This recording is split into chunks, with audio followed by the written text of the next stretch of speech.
والصلاة والسلام على أشرف الأنبياء والمرسلين وعلى آله وصحبه ومن تبعهم بإحسان إلى يوم الدين.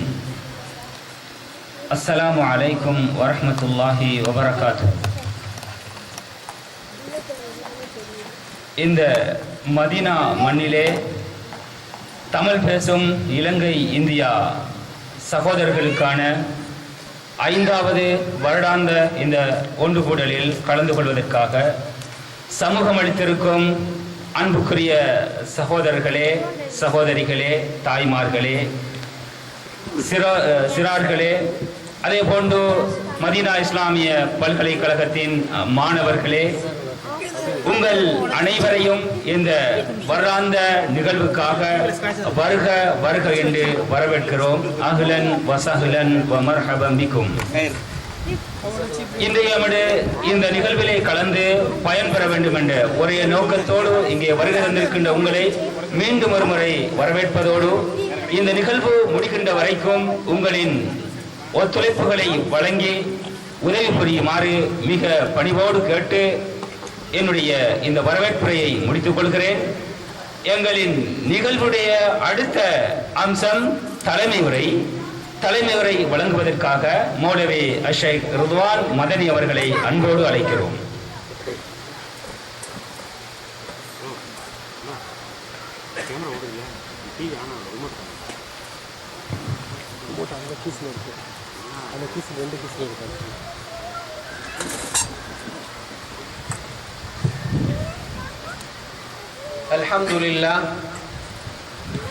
الحمد لله الذي هدانا لهذا وما كنا لنهتدي لولا أن هدانا الله.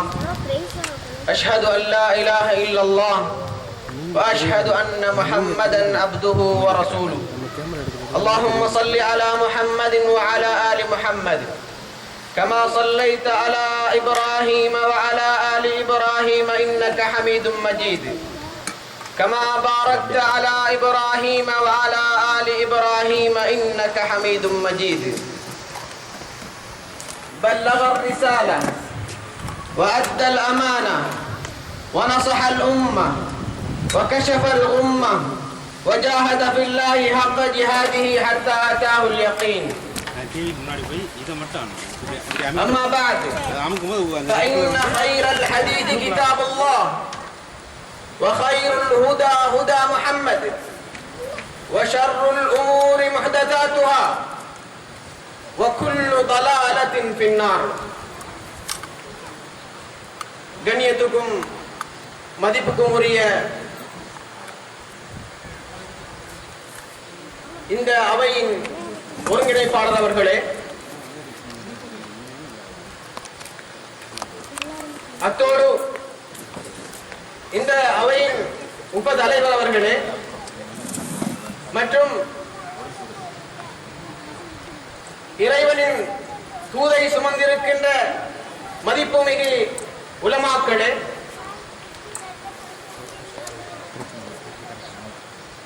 மஷூரா சபை அங்கத்தவர்களே, என் நெஞ்சில் குடியிருக்கும் அருமைக்குரிய பெற்றோர்களே, தாய்மார்களே, சகோதர சகோதரிகளே, சிறுவர்களே, உங்கள் அனைவருக்கும் சோனவாசிகள் பகிர்ந்து கொள்கின்ற முகமதை தெரிவித்துக் கொள்வதில் நான் மகிழ்ச்சி அடைகிறேன். அஸ்ஸலாமு அலைக்கும் வரஹ்மத்துல்லாஹி வபரகாத்துஹு. இந்த மாலை நேரத்திலே வானவர்கள் வந்து இறைவனின் பக்கம் திரும்பி போகின்ற நேரத்திலே எங்களின் 5வது ஆண்டின் நிகழ்வையொட்டி இங்கே வருகை தந்திருக்கின்ற உங்கள் அனைவருக்கும் நன்றி தெரிவித்து இன்றைய தினத்தில் மிகவும் பெருமதியான ஒரு தலைப்பாக மரண சிந்தனை என்ற ஒரு தொனியின் கீழால், அந்த மகுடத்தின் கீழால் பல உலமாக்களுடைய முயற்சியினால் பல்வேறு வகைப்பட்ட நிகழ்ச்சிகள் உங்களுக்காக ஒன்று தயார்படுத்தப்பட்டிருக்கின்றது. இந்த நிகழ்ச்சிகள் என்பது வெறுமனே இன்றோ அல்லது ஓரிரு நாட்களிலோ தயார் செய்யப்பட்ட முயற்சி அல்ல. இது பல நாட்களாக ஒரு பிரயோஜனத்தை உங்களுக்கு தர வேண்டும் என்ற அடிப்படையில் பல முயற்சிகளை மேற்கொள்ளப்பட்டு உருவாக்கப்பட்டதுதான் இந்த வருடாந்த நிகழ்ச்சி. எனவே இந்த நிகழ்ச்சியுடைய முழு நோக்கமும் என்னவென்றால், எங்களுடைய ஈமானை கொஞ்சம் புதுப்பித்துக் கொள்ள வேண்டும், எங்களுடைய ஈமானை கொஞ்சம் தூசு தட்டிக் கொள்ள வேண்டும் என்பதுதான் இந்த நிகழ்ச்சியுடைய முழு நோக்கமும் என்பதை ஒவ்வொரு மனிதரும் அடிமனதிலே ஆழமாக பதித்து வைத்துக் கொள்ள வேண்டும். உங்களுக்கு தெரியும், ஒரு மனிதன் பலகீனமாக படைக்கப்பட்டிருக்கின்றான். அதே போன்று மறதிக்கும் தவறுக்கும் இடையில் படைக்கப்பட்டிருக்கின்றான். இஸ்லாமிய கோட்பாடுகளை நாங்கள் எடுத்து பார்க்கின்ற போது மனிதன் ஞாபகப்படுத்தப்பட வேண்டிய தேவை உள்ளவனாக இருக்கின்றான். அந்த வகையில் தான் குர்ஆன் எங்களுக்கு ஏம்புகிறது, ஞாபகம் செய்யுங்கள், ஞாபகம் செய்வது மூமின்களுக்கு பிரயோஜனம் அளிக்கும் என்று குர்ஆன் எங்களுக்கு சொல்லிக் கொண்டிருக்கிறது. அந்த வகையிலே நாங்கள் அடிக்கடி பேசப்படுகின்ற ஒரு தலைப்பாக இருந்தாலும், அடிக்கடி கலந்தாலோசிக்கப்படுகின்ற ஒரு தலைப்பாக இருந்தாலும், இதனை பற்றி ஞாபகப்படுத்துவது அதிமிக முக்கியம் என்பதன் காரணமாக இந்த தலைப்பை நாங்கள் தேர்வு செய்திருக்கின்றோம். இந்த தலைப்பின் கீழால் ஆடியோக்களாக, வீடியோக்களாக, பேச்சுக்களாக இங்கே உலமாக்கள் நிகழ்ச்சிகளை தயார்படுத்தி இருக்கிறார்கள். உண்மையிலே எங்களை நாங்கள் ஒருபுறம் பார்க்கின்ற போது நாங்கள் இயற்கையிலேயே இஸ்லாத்தை பெற்றவர்கள், எந்தவித கஷ்டமும் இல்லாமல், அடியோ அல்லது எங்களுடைய சொத்துக்களை இழந்தோ அப்படி எந்தவித கஷ்டமும் இல்லாமல் முஸ்லிமான தாயும் தந்தையின் வயிற்றில் பிறந்ததன் காரணமாக அல்ஹம்துலில்லாஹ் என்று நாங்கள் இஸ்லாத்தை ஏற்றோம். அதற்கு மாற்றமாக இஸ்லாத்தை ஆழமாக கற்று விளங்கி இஸ்லாத்திற்கு வர வேண்டும் என்ற ஆசையில் நாங்கள் வந்தவர்கள் அல்ல. எனவே எங்களுடைய தொழில் வாய்ப்புகளிலே, பிள்ளைகளை படிக்கின்ற விடயங்களிலே நாங்கள் எந்த அளவுக்கு கரிசனை செலுத்துகின்றோமோ அந்த அளவுக்கு நாங்கள் இஸ்லாத்தை படிப்பதிலே, எங்களுடைய இலக்கான சுவனத்தை அடைவதற்கான வழியை தேடுவதிலே நாங்கள் எங்களுடைய முயற்சிகளை உண்மையிலேயே பிரயோஜனப்படுத்துவதில்லை, எங்களுடைய முயற்சிகளை மேற்கொள்வதில்லை.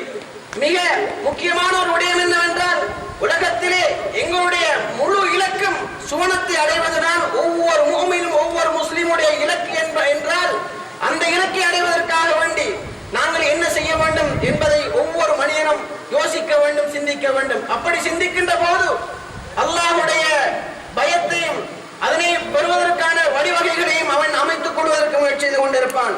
ஏனைய மதங்களை நாங்கள் எடுத்து பார்க்கின்ற போது இந்த மரணத்தை பற்றிய சிந்தனை அவர்களிடம் எவ்வாறு இருக்கின்றது?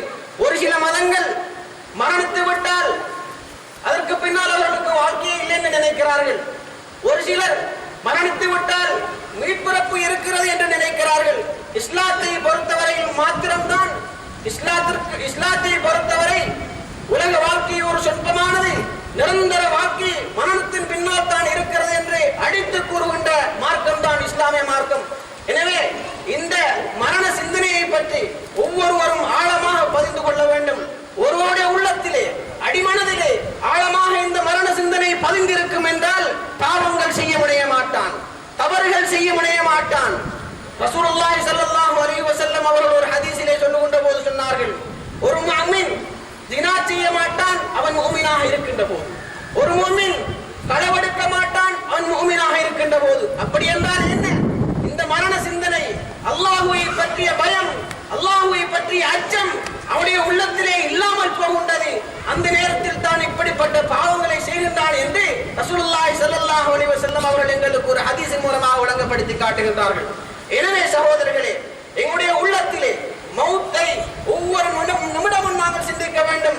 அந்த மரண சிந்தனை தான் நிச்சயமாக எங்களுடைய வாழ்க்கையை சீர்படுத்தும், எங்களை சுவனத்துக்கு விட்டுச் செல்வதற்கான வழிவகைகளை அது அமைத்து தரும் என்பதை ஒவ்வொரு மனிதனும் ஆழமாக புரிந்து கொள்ள வேண்டும். அல்லாஹ் தஆலாவின் திருமறையிலே சொல்லுகின்ற போது, வமா தத்ரி நஃப்சும் மாதா தக்ஸிபு கதா வமா தத்ரி நஃப்சும் பிஐ அர்தின் தமூத்.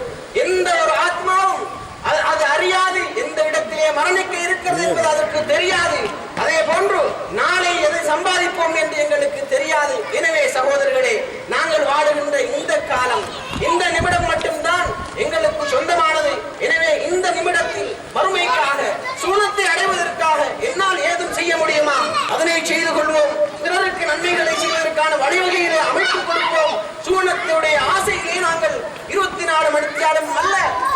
செகண்ட்களும் எங்களுடைய வாழ்க்கையை அமைத்துக் கொண்டால் நிச்சயமாக இந்த வாழ்க்கையும் சந்தோஷத்துக்குரிய வாழ்க்கையாக அமைந்திருக்கும்.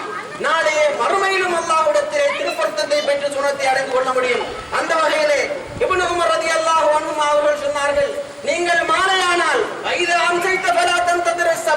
நீங்கள் மாலையானால் காலை எதிர்பார்க்காதீர்கள், நீங்கள் காலையானால் மாலை எதிர்பார்க்காதீர்கள் என்பதாக இப்னு உமர் ரலியல்லாஹு அன்ஹு அவர்கள் சொல்லி காட்டுகின்றார்கள். எனவே சகோதரர்களே, எங்களுக்கு வழங்கப்பட்டிருக்கின்ற இந்த காலத்திலே இப்படிப்பட்ட நிகழ்ச்சிகள் மிகவும் முக்கியமான நிகழ்ச்சிகள். எங்களுடைய ஈமானை நாங்கள் இங்கே அழைப்பு எடுப்பது வாருங்கள் கொஞ்சம் உங்களுடைய ஈமானை புதுப்பித்துக் கொள்வோம் என்பதுதான் இந்த அழைப்பு. எனவே யாருக்கு அல்லாஹ் நசீபை நாடி இருக்கின்றானோ, யாருக்கு அல்லாஹு தஆலாவுடைய பொருத்தம் கிடைத்திருக்கிறதோ அவர்களுக்கு அல்லாஹ் சுப்ஹானஹு வ தஆலா இப்படிப்பட்ட வழிவகைகளை இலகுபடுத்தி கொடுக்கின்றான். எனவே சகோதரர்களே, வந்திருக்கின்ற சகோதர சகோதரிகள், உங்களுடைய முழு நோக்கமும் ஏதாவது ஒரு பிரயோஜனத்தை அடைந்து சொல்ல வேண்டும். எனது மறுமை வாழ்க்கைக்காக வேண்டிய ஏதாவது திருப்பூனை இந்த நிகழ்ச்சி மூலமாக நான் பெற்றுச் செல்ல வேண்டும் என்று வந்திருக்கின்ற ஒவ்வொரு சகோதர சகோதரிகளும் அவருடைய உள்ளத்தை ஆழமாக பதித்துக் கொண்டு, ஏனென்றால் இது ஒரு கெட் டுகெதராக அல்லது நாங்கள் அறிமுகமாக கொள்வதற்காக ஒரு நிகழ்ச்சியாக இருந்தால் இவ்வளவு பிரமாண்டமாக நாங்கள் ஏற்பாடு செய்ய வேண்டிய அவசியம் கிடையாது. அதுவல்ல எங்களது நோக்கம். எங்களது முற்றுமுழுதான நோக்கம் என்னவென்றால், இங்கே சிரமப்படுகின்ற கஷ்டப்பட்டு நிகழ்ச்சிகள் அரங்கேற்றப்படுகின்ற முழுமையான நோக்கம் என்னவென்றால், எங்களது சகோதர சகோதரிகள் வந்ததன் மூலமாக ஏதாவது ஒரு பிரயோஜனத்தை அடைந்து செல்ல வேண்டும். அவருடைய மறுமை வாழ்க்கைக்கு இதன் மூலமாக ஏதாவது ஒரு திருப்பத்தை வாழ்க்கையில் ஏற்படுத்தி செல்ல வேண்டும் என்பதுதான் எங்களுடைய இந்த வருடாந்த நிகழ்ச்சியின் நோக்கம். எனவே அல்லாஹ் சுப்ஹானஹு வ தஆலா இந்த நிகழ்ச்சியின் பிரயோஜனத்தை எங்களுக்கு அள்ளித் தருவானாக என்று கேட்டு சந்தர்ப்பம் அளித்த உங்களுக்கு நன்றி கூறி விடைபெறுகிறேன். வாஹிரு தஅவானா அல்ஹம்துலில்லாஹி ரப்பில் ஆலமீன்.